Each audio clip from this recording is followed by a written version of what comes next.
Hey everybody, welcome to another episode of your favorite show with your favorite people. This is Assent, Dissent. I'm your host, Shaun Strong. And I'm your other host with a tan this week, Brandon Diaz. And we are excited to get into this episode and the meat of discussion with you. Brandon, you take it first. What we talking about? So for our first episode, or first segment of this episode, we are having Domonique Warren and Alan Marston on for a discussion of the events of the RNC and DNC and, you know, what the general feel is for the election as it is just, 60 some days away from now. So let's go ahead and take a look at this interview. So joining me, we have Alan Marston, who is an activist for in Olathe, Kansas. And we also have Domonique Warren, who is the Deputy Director of Government Relations at Services Employees International Union. And he's also the former Legislative Director for Congresswoman Rashida Tlaib. That is a tongue twister for me. Congresswoman Rashida. Tlaib. I keep saying Tlaib, so thank you. But so if you could give me 3 words on what you thought of the DNC, and then 3 words for what you thought of the RNC. Give me those. I'll start with you, Alan. Okay, so on the DNC, 3 words, right? Yep. Chance for hope. Okay. RNC, chance to die. I like it. And what about you, Domonique? Mine would be 2 words for the DNC, a multiracial coalition. I guess 2 words for, 4 words for the RNC. Very white with speckles of black. Really for the RNC. Okay. All right. So, starting with the DNC, going deeper into it, there was really like a dark tone, kind of like an ominous message on some of the nights of the DNC concerning the Donald Trump being reelected, the message and the future under the Republican Party. So do you agree or disagree with the things that they feel, Alan? And in what ways do you feel that they specifically could get worse? As far as the DNC goes, I agreed with pretty much all of it. I mean, I am a Democrat, so I, got to favor my home team, right? Right. There is a lot that needs to be done for us to be able to preserve our democracy, public. And the only way we're going to be able to do that is if we make a big change at the White House and in Congress as well. I think the DNC is on the right track. Not everything is going to be perfect. Not everything is going to appeal to every single voter or every single citizen in the country. But I believe that they have more to offer as far as preserving what we know to be our way of life. What has been happening up to this point is pure destruction of every societal norm that we have in place. And if we don't do something with the DNC, we're in deep, deep trouble. All right. Domonique, how did you feel about the nomination of Kamala Harris, and what do you think that she's going to bring to the table? I think that Kamala was the best choice in it's about timing. And like the moment that we're in makes Kamala the perfect choice. She's a person that's been battle tested in a primary, battle tested in a statewide. She has amazing governing experience as Attorney General, as well as in the Senate. And she is in this moment of racial justice, where we're looking at anti-Blackness and the systems of oppression that press on Black folks and other folks as well as a result of, she's the candidate of choice. And I think that, every candidate has flaws. Donald Trump is entirely flawed. Joe Biden has his flaws. But, not to be fooled, let's not be fooled by the misinformation and the exaggeration of her flaws because of the anti-Blackness that pervades in society in terms of like her being a Black woman in the United States Senate, which is a rarity, in itself. Okay. So, what do you guys think is the single most pressing issue that will sway the American voters on who they vote for? Do you think it's going to be COVID-19? Do you think it's going to be racial tensions? Do you think it's going to be gun control? Or do you think, it'll be a plethora of different things? Or do you think that one really ultimately stands out more than the other? I'll start with Domonique. You want to go first this time? I think the two big things that are pressing right now is the pandemic, the COVID pandemic. Right now, I think it's at 188,000 lives. By election day, 250,000. And it has put in we've never seen unemployment levels this high. We've never seen our GDP dip this low in 1 year. It's the most pressing of those issues. And the second one is racial tension. It's not just racial justice, but it's the tension and the chaos that Trump has lit the fire on that on a day-to-day basis our country is dealing with. And he's not a candidate or president of unity. And you're seeing that. You're seeing him stoking those fires of violence. I don't know if we've ever seen a president who stoked fires of violence amongst citizens themselves against citizens. That's true. Alan? Well, you've got a complete breakdown and lack of understanding of how the government is supposed to work with the current administration.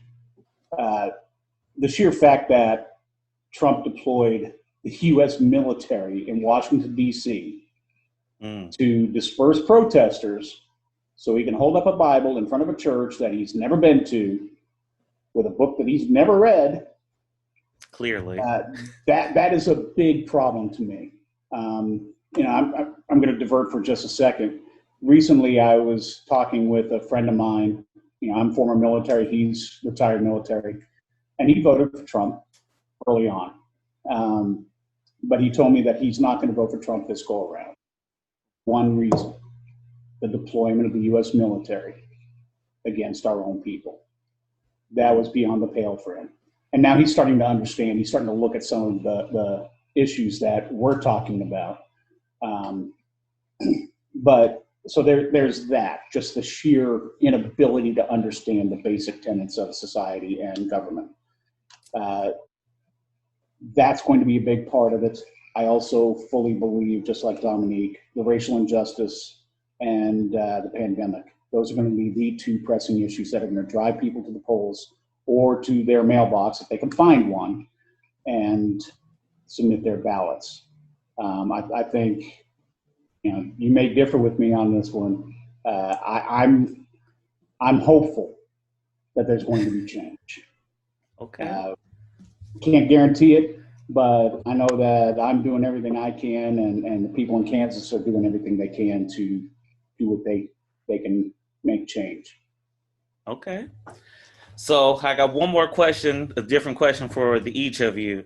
Domonique, so there have recently been a number of progressive candidates that have been winning the primaries and they've been congressional seats. Rashida is definitely one of them. Ms. AOC is another one. Is it safe to say that if the Democrats, God forbid, lose this election with Joe Biden, is it safe to say that they need to rethink their approach for future elections? Meaning, should the Democrats become more progressive and less moderate? Or what are your thoughts on that? So, one is, it's really hard for a challenging candidate to be the incumbent. That in itself is a thing. And Joe Biden has an uphill climb in regards to that. But I don't think it's a death knell to the progressive movement.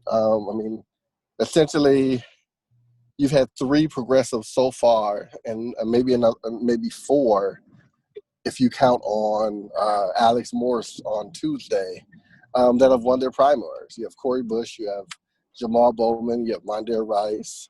And so when you're looking at where the progressive push is coming from safe Democratic seats, and that's where it needs to come from. Very similar to conservative movement and Tea Partiers, they come from places that are swing districts. So that's one thing. Two, it's not about, you know, the presidency is going to be based on turnout, and it's going to be hard to do that because of, you know, you have the voter issues, you have a pandemic, you have a lot of different things, so it's not going to be up to like one failure in the system or failures on progressive for people to come out. Right? You know, this isn't a great, you know, what do you call it? A great test sample for that. You know, so I don't agree with it. I think that's fair. You know, and you know, we're gonna blame someone. Right. You know, in 2016 they blamed black folks. They said black folks didn't do it. And so in 2020, if and hopefully not, if there is a loss, they're going to blame somebody, and it might be progressives, it might be Joe Biden himself. Who knows what it might be, but someone's going to get the blame, despite it being a storm in itself. Okay. Did you have some, Alan? I saw you chime in. Did you want to add anything to that answer? Well, he's right in that there is no cookie cutter approach. It's going to depend on the state and the area you live in. In Kansas, I can tell you right now, an overly progressive candidate is not going to survive. Last cycle, 2018, we elected Sharice Davids for the Kansas 3rd, which is where I am, replacing a longtime incumbent far-right Republican. She has all of the makings of an extremely progressive politician. She's LGBTQ. She's Native American. She's one of the only two Native American women to be elected to Congress. It's hard to say who is going to accept the blame if there's a failure this go around. Our candidate for U.S. Senate to replace the ancient Pat Roberts is Barbara Boyer. She is actually a former Republican. She switched to Democrat 2 years ago, and she's running on the Democrat ticket. And she is, I would say, a centrist. She's pretty much down the line, and I think she has a really good shot of being the first Democratic senator from the state of Kansas since 1936, I believe. So we're hopeful, but there's no guarantees, especially in a place like Kansas. Okay. Well, let me ask you your other question. So throughout the RNC, despite there being a swath of, as they say in the mainstream media, false, claims, in my media, me, Brandon, lies. Mm-hmm. But one of their primary themes throughout the RNC was that you won't be safe in Joe Biden's America if he were to become president. I think it's important to get your perspective because of you being in Kansas, which is thought of to be more of a conservative area. Do you think that the protests are going to help or hurt Joe Biden's campaign? And I know that the polls showed that like high 60% of people, 68, I believe is the last number I heard, support the protesters. But overall, do you think this is going to be a repeat of the Nixon situation where we go with law and order? Or do you think that this time people are just over it? In my area, I'm lucky in that I'm not in rural Kansas. I'm in spitting distance of Kansas City, Missouri. Okay. So we're fairly, I want to say the county I live in is purple. Okay. It's not blue, it's not red. It turns more red as you go further south, which is where I am, which is why I haven't been elected yet. But it's waking people up to the fact that outside of their own personal bubble, outside of Olathe, Kansas. There are problems that need to be addressed and need to be addressed on a national basis. And if that doesn't happen, then it falls onto the local area.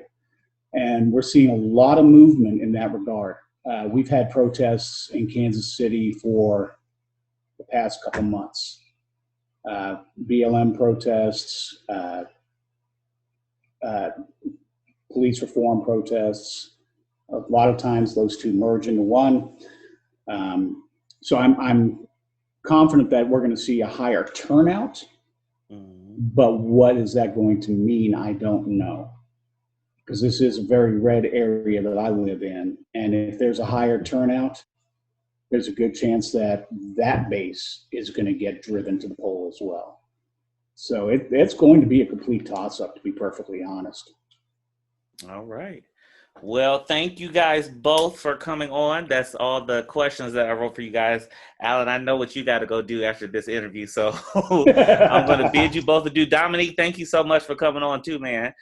Is there anything either you guys are working on or have in the making that you'd like to let the viewers and listeners know of? No, nothing right now. Just working to make sure we get everyone out to the polls and get everyone elected that we can. Yeah, I mean, right now, we're 67, almost 65 days to the election. So right now, we're dragging people to the polls. If you are trying to vote by mail, getting your application sent this week, next week, and early voting as soon as possible, and making sure people understand that it is safe to vote. It is safe to go vote. It is safe to go early vote. If you do it right now, you can vote by mail. It is safe, and it is a dire need. We are at a point where democracy itself is at a cliff point. And there's no sure thing in democracies of it being continuing. We have to renew the contract every year, and if we don't renew the contract this year, then it might not be it. All right. All right, well, you guys take it easy, and I look forward to having you guys back on in the future, okay? Absolutely, anytime. All right, see you later.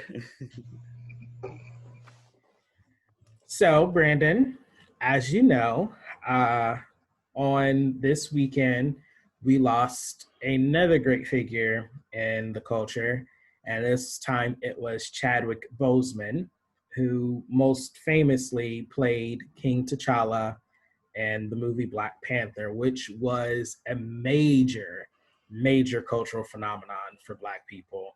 I mean, I've never seen in my life that kind of excitement over a movie before. And so his death came as kind of a shock. He had been battling colon cancer for the last 4 years, going through surgeries and chemotherapy, and no one knew about this. I think this is, first of all, how amazing he is to have filmed all of the movies that he filmed during that time. And he brought us some great characters outside of just T'Challa. So my question is, why? Because we've seen just a whole outpouring of grief and mourning, kind of like what happened when Kobe passed. And what's interesting to me is the insensitivity of some people on why they can't understand how this is such a big deal. So my first thing first, I of course cried when I found out he passed. I mean, I was absolutely devastated. And I'm still devastated because tonight, I believe ABC is doing a special where they're playing Black Panther, and then they have a special tribute after him. I, of course, cannot watch it because I'm too emotional for it right now. I'm not ready for that. I'm not ready for that reality.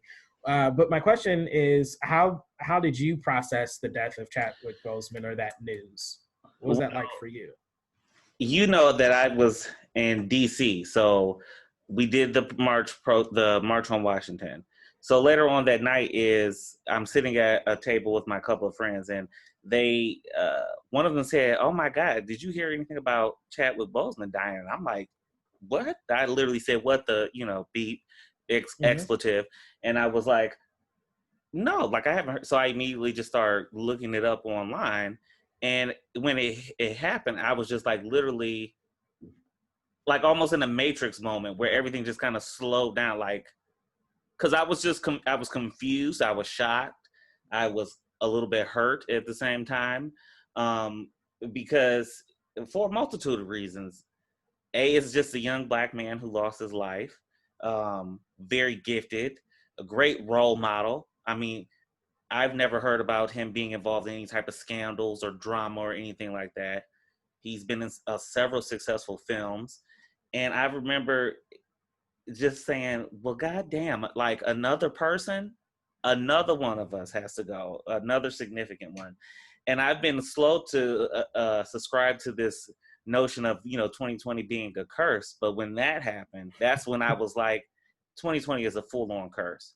It kind of, the momentum that I felt from doing the march, being there all day in the hot sun of 92 degrees, the momentum that I had and the excitement I had from doing that, it kind of dissipated just that quickly, Yeah, it was kind of like a gut punch, honestly. And I saw something interesting. Two things I want to talk about. The first thing was a friend of mine posted something on his Instagram story, and it lists 5 reasons why we grieve people we never met. And the first reason, it says their work helped us get through a difficult time in our lives. Mm-hmm. Reason number 2 was their work inspired our dreams and goals. Reason number 3 was they modeled possibility. Okay. Number 4, their death triggers our grief of previous loss. And finally, their passing activates our fears around death. And when I read that, it kind of froze me in my tracks because I feel like all of those reasons were 100% spot on with the loss of Chadwick Boseman. And one of the things that really got me was an article I read in Washington Post where they were interviewing parents, because this is something I had never even thought of. Domino in this whole effect that never hit me in my head was, how do parents tell their small children that T'Challa died? Right. And so in the Washington Post, and you guys can see it on your screen, I took some of the pictures and you see these little Black boys dressed in Black Panther. And the article talks about how their rooms were Black Panther. It was their favorite hero. And there's one picture that I saw on Instagram of a young man, with the poles Wakanda Forever next to his Black Panther action figures with tears streaming down his face. Yes. Somebody obviously told him.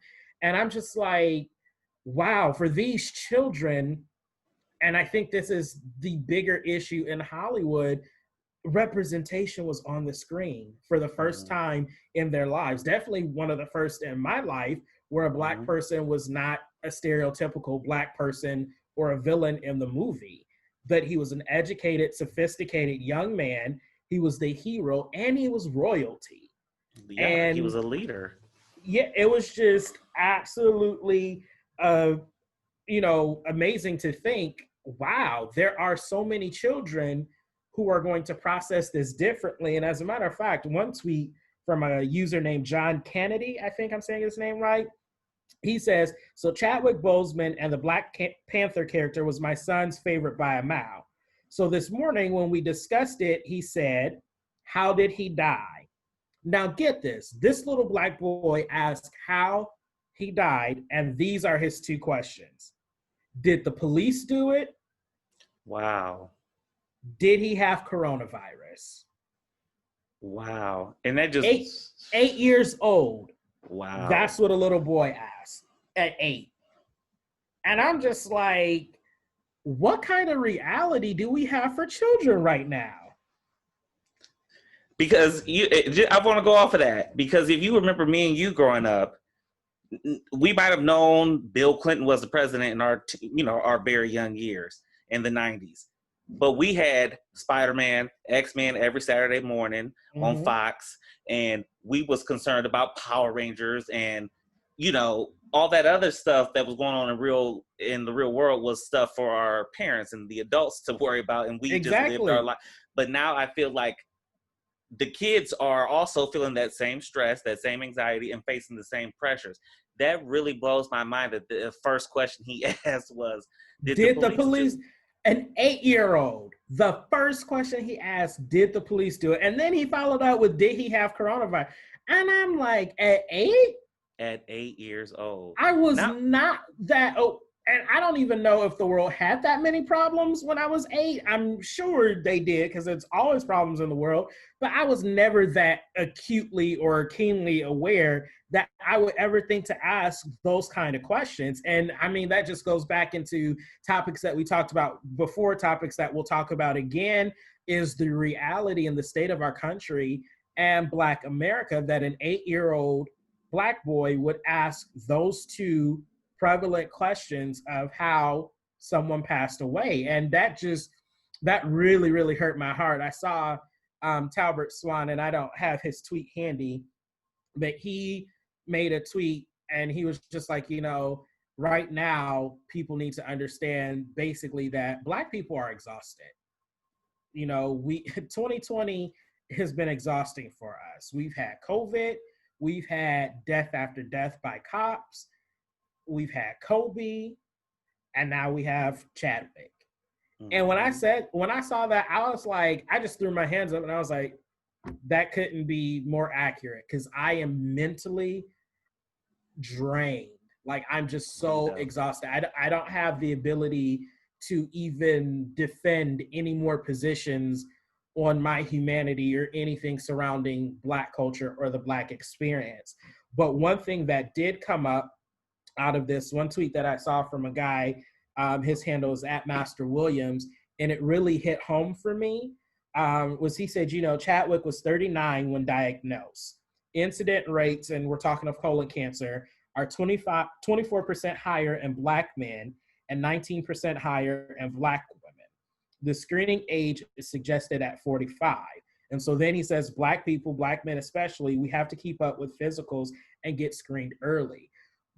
And I feel like while that's 100% true, there's also the flip side of that we have to understand, which is that medical care for Black people is not the same as it is for everybody. Physicians, and you're in the healthcare field.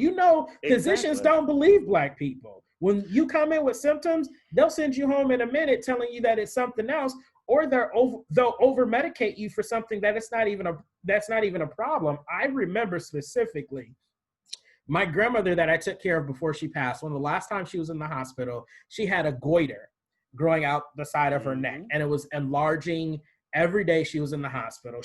Her equilibrium was off. She was dazed and confused, and we just didn't know. They said she had a sepsis infection in her blood. It could have came from dialysis, anything, but that's what they were calling it. And they said, the sepsis infection went to her brain, so she's going to be a little bit off basically for the rest of her life. We suggest you send her to a nursing home. Now she's in the hospital for a month. And I'm like, well, before you discharge her, can you take the goiter out of her neck that's growing? And at this point, it's like the size of a baseball. And I'm like, you hear it pushing against her vocal cords, which is why her voice sounds different. They're like, oh, well, that's not really that big of a problem. That's not contributing to anything going on. And I'm like, would you want to walk around with this thing growing outside of your neck? Right. Like, really, you need to take it out. Long story short, I had to wake my inner angry Black person and let these doctors know that before my grandmother leaves this hospital, you're taking this out of her neck. So they did the surgery. Then they tried to tell us, well, insurance isn't going to cover this because this is actually considered elective, not preventative, all that extra bull jive. And I'm like, whatever, I don't care what you call it, you're taking it out. Take it out. The next, after the surgery, they come into the room and says, oh my gosh, we've never seen anything like this before. We actually had to write this in our medical journals. We biopsied it, and actually the source of all of her infection was in the goiter. We never knew. And I'm like, I was thinking that from the point that you started talking about it. I said she probably has a thyroiditis, either subacute and it has exacerbated or something like that. And not to get too medical on the show, but that's the first thing I was thinking about. And I was also thinking of a hyperthyroidism. Maybe Right. she was surging too much thyroid hormone. That's just beside the point. But all stuff that again, runs in her I'm a black family that they healthcare never asked professional. about. Right. But I'm the black healthcare professional. I'm also not, one of the white ones or Hispanic or anything else. But I was also going to add to your point and say, even strip past all of that, with that horrible story with your grandmother, look at the BMI scales and how they say pretty much every black person I know of, even as slim and as in shape as they are still considered overweight or obese, because their entire healthcare system down to the BMI scales are showing that, they're designed for white people. Yep. So they can't treat Chadwick Boseman, for example. The age is 45, that's the recommended testing. If black people are at a higher percentage, why don't we check them faster or sooner, younger age? Exactly. Why wouldn't you start checking them at 30? This actually awakened something in me that when I saw that, I'm like, my yearly physical from now on, I'm getting checked for all of it. Mm-hmm. Absolutely. Because if I'm at a higher risk, I should. But these are conversations that we don't even have in the community because, first of all, a lot of black people don't even have access to adequate health care. And the health care that we do have access to is not as great for us as other people. But then you have a lot of people who want to fight against you and say that stuff like this is a figment of our imagination or it doesn't exist. And I'm just like, And it's at that point that at this point now I'm exhausted. I don't have time to argue the facts or even to give them to somebody who doesn't want to listen. But saying all that to say, we are definitely in mourning the culture because we lost our hero. Everybody was looking for, the series of Black Panther to continue with him. He did an awesome job. Our hearts are breaking. We do offer all of our love and all of our prayers and all of our thoughts to his family, to his wife. I can't imagine what it is to be widowed at such a young age. I know that's got to be difficult for her. And, the community at large. I mean, it's really hard to come back from things like that. It just feels like gut punch after gut punch. Absolutely. I was gonna say real quick on that topic still, I saw a post because was of the person of the mindset was, imagine how he suffered working through all these films. But then somebody made a great post saying, all the films that he did, all the games he intended, interviews, all the different things that he did. They say you have to stop looking at death in that way. He knew he had it 4 years ago, so this was really his way. They're arguing that he was living his life, living his final years of his life, was doing what he wanted to do. And that's the reason why his wife was always there every step of the way with him and other things like that. And that's the memory that I want to try to hold on to, is thinking this is what he wanted to do. That reminds me of a tweet that I saw from a reporter named Matt Jacobs. And he said he interviewed Chadwick Boseman in 2017. And to think that he was going through cancer while satisfying the physical demands of a Marvel movie. And then he posts a snippet of the interview and he says, you came off one Black Panther project, did Marshall, and then made another Black Panther movie. Did you bulk up, slim down, and then bulk up again? And then he puts, in quotations that he nods his head looking exhausted and says, right, yeah, just kind of blaze him off. And he says, you've been through the ringer. And then Chadwick responds and says, oh, you don't even know. Oh, wow. You have no idea. And one day I'll live to tell the story. Well. And and it's stuff like that you put into such perspective. And, we can end it on this note because I saw somebody say something and I distinctly remember when he attended a basketball game and posted a picture of himself when he had lost a ton of weight and people started making memes. They started ridiculing him and making fun of him to the point where he actually removed that picture from his social media account and then refrained from posting in the future as not to be sneered and jeered at. And it's like, you jerks. Right. Had no idea what his private struggle was. It was not incumbent upon him to tell any of us. And can you imagine how he might have felt going through a terminal illness, knowing that it's getting worse? And when you start losing weight like that, you're pretty much at the end. Mm-hmm. And then all these people that he gave so much to, that were supposed to be fans, that were supposed to love him and celebrate him, mocked him. And I just think that's an even bigger part of our culture that we really need to address and deal with. We need to get over the bullying. Absolutely. Thank you for tuning in, everybody. This is the conclusion of this week's episode of Assent, Dissent.